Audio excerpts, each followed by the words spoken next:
Hello बच्चों, अस्सलाम वालेकुम। कैसे हैं आप सब? तो आज जो हम क्लास स्टार्ट कर रहे हैं वो होगी केमिस्ट्री के बारे में। जो हमारी 9th क्लास की केमिस्ट्री है वहाँ से स्टार्ट करेंगे। और चूँकि ये हमारी फर्स्ट क्लास है तो फिर देखेंगे हमारी क्लास इंशाल्लाह आगे तक चलेगी। इस कोर्स को हम कवर करेंगे इंशाल्लाह, और इसके साथ साथ जो 10th क्लास का कोर्स है वो भी हम कवर करेंगे। फर्स्ट ईयर सेकंड ईयर इंशाल्लाह सब कवर होगा।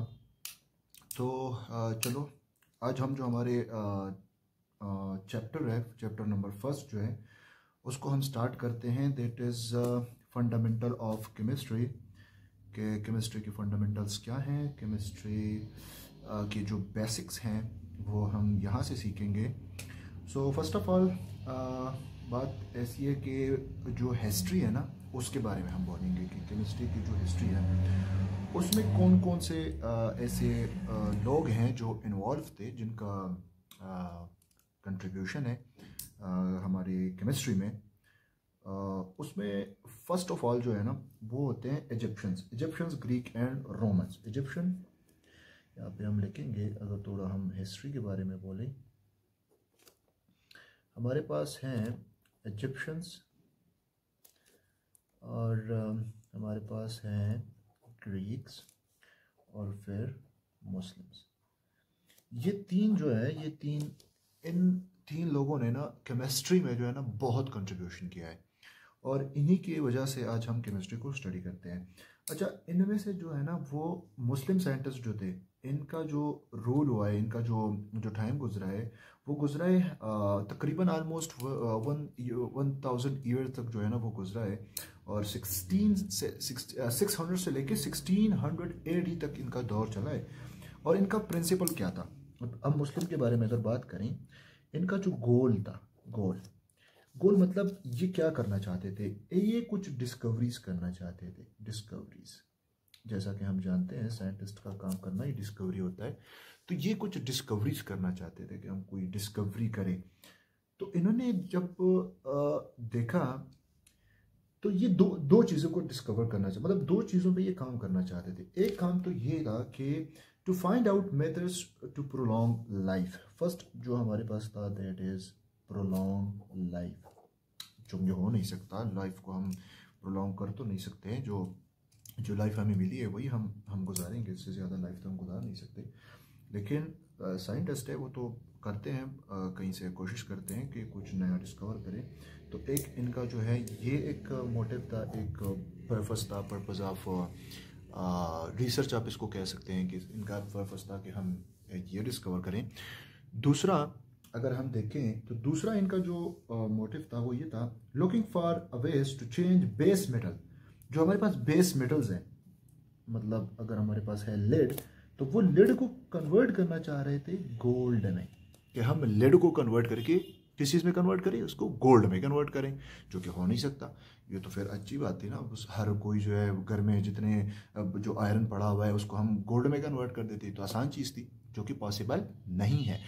मेटल जो होते हैं वो उसकी अपनी एक करेक्टरिस्टिक होती है और बस वो उसी में रहती है, उसको हम किसी और चीज़ में कन्वर्ट नहीं कर सकते। अलबत्ता उसको हम मेल्ट करके दूसरे मेटल के साथ कंबाइन कर सकते हैं, जिसको हम एलॉय कहते हैं, लेकिन हम उसको किसी और मेटल में कन्वर्ट नहीं कर सकते।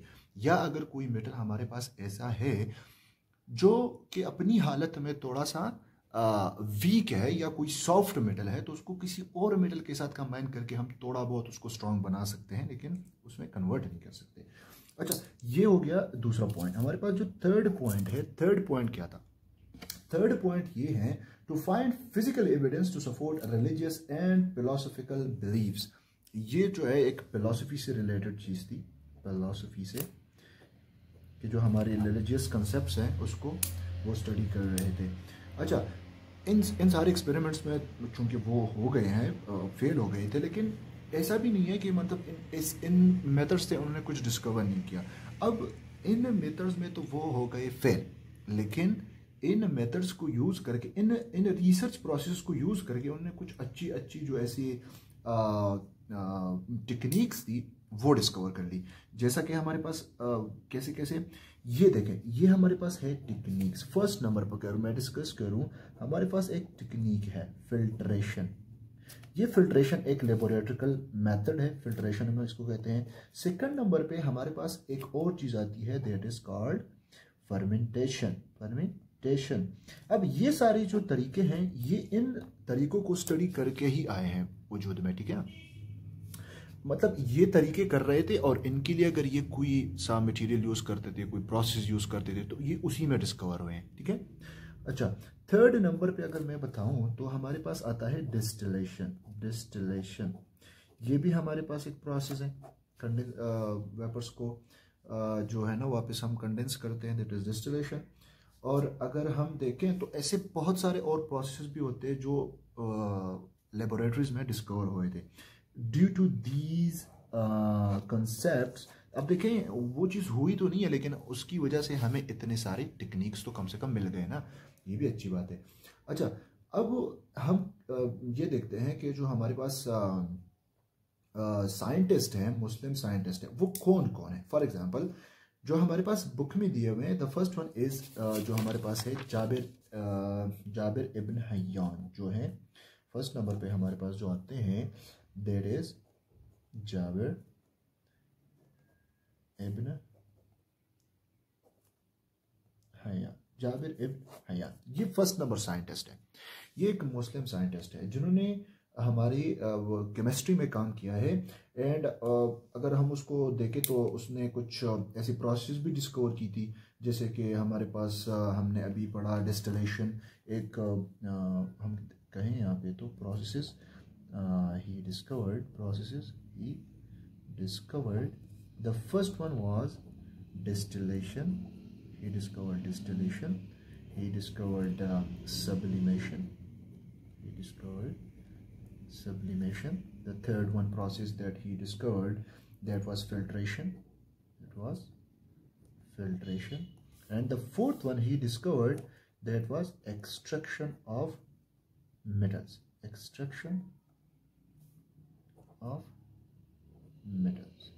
मेटल्स की एक्सट्रैक्शन भी उन्होंने क्या की, उन्होंने डिस्कवर की।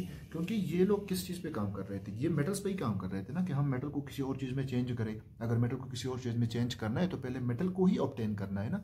तो ये इन लोगों ने क्या किया, इन लोगों ने पहले से ना मेटल एक्सट्रैक्ट किए, तभी उस पर काम कर रहे थे। तो ये सारे तरीके उसी की वजह से जो है वो डिस्कवर हुए हैं। अच्छा, अब हम एक एसिड हम पढ़ते हैं, that is HCl, which is called hydrochloric acid,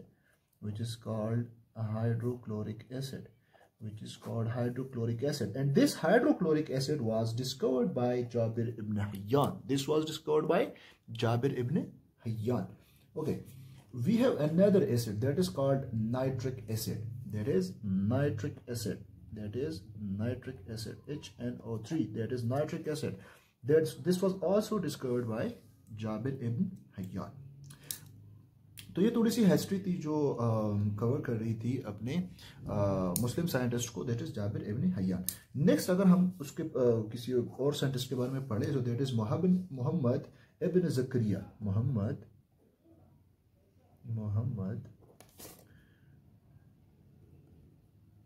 इब्न ज़करिया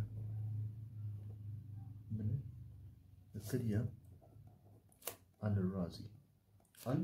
राजी, ये हमारे पास सेकंड नंबर पे आते हैं, ठीक है।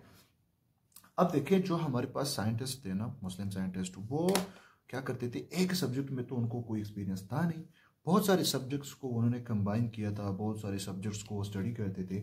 फॉर एग्जांपल अगर मैं देखूं तो यहाँ पे केमिस्ट्री में इन्होंने काम किया, लेकिन वो एक अच्छे फिजिशियन थे, ठीक है। और फिजिशियन के साथ साथ वो एक केमिस्ट भी थे, केमिस्ट के साथ साथ वो एक फिलोसोफर भी थे। अब अगर हम देखें बुक्स, इन्होंने बुक्स लिखे हैं और ये है, कहते हैं कि हमारे पास 26 बुक लिखे हुए हैं, जो कि बहुत मुश्किल काम है। 26 बुक्स इन्होंने लिखे हुए हैं, but the most famous book was Al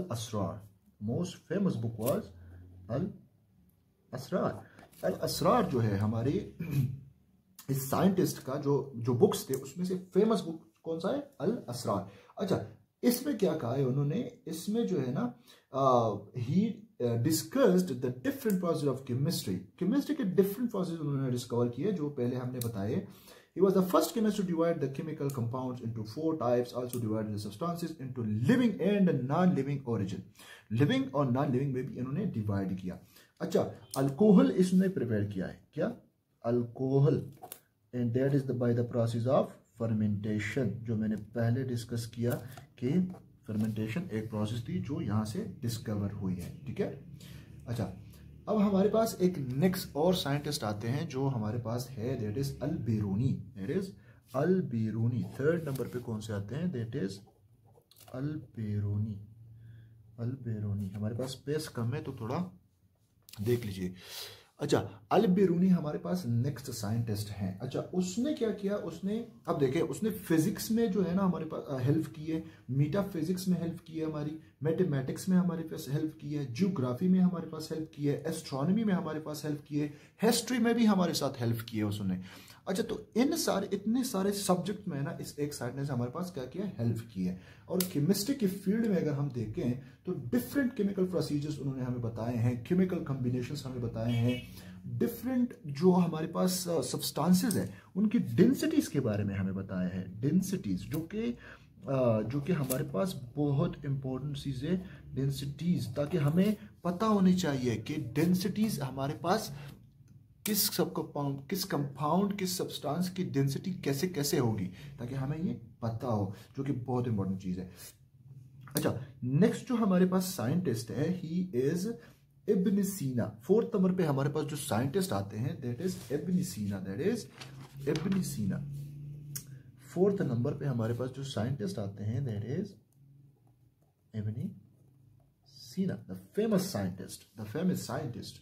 ibn Sina generally known as the Aristotle of the Muslim world. अच्छा, जो अगर आप अरिस्टोटल का नाम सुन लो, इट मीन्स मुस्लिम वर्ल्ड उनको क्या कहती थी? उसको अरिस्टोटल का नाम देती थी। अच्छा, उसका नाम था इब्न सीना, लेकिन उसको क्या कहते थे? अरिस्टोटल उसको कहते थे। अच्छा, he is famous for his contribution in the field of medicine. अच्छा, देखो, मेडिसिन में भी उन्होंने काम किया है, मैथमेटिक्स में काम किया है, एस्ट्रोनॉमी में काम किया है, मेडिकल केमिस्ट्री में काम किया है, फिलॉसफी में काम किया है, इतने सारा सब्जेक्ट में उन्होंने हमारे पास हेल्प की है।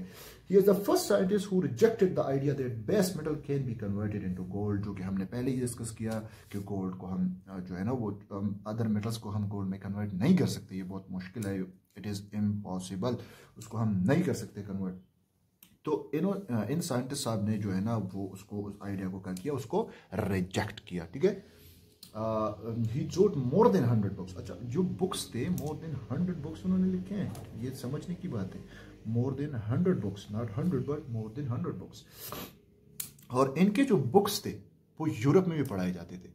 आजकल हमारे पाकिस्तान में तो कुछ नहीं पढ़ाया जा रहा, बस हम सिर्फ उनके बारे में ही पूछ रहे हैं, लेकिन उनकी बुक्स जो है वो यूरोप में कई सेंचुरीज तक पढ़ाए जा चुके हैं, क्योंकि उन्होंने बहुत अच्छी अच्छी चीज़ें उसमें लिखी थी।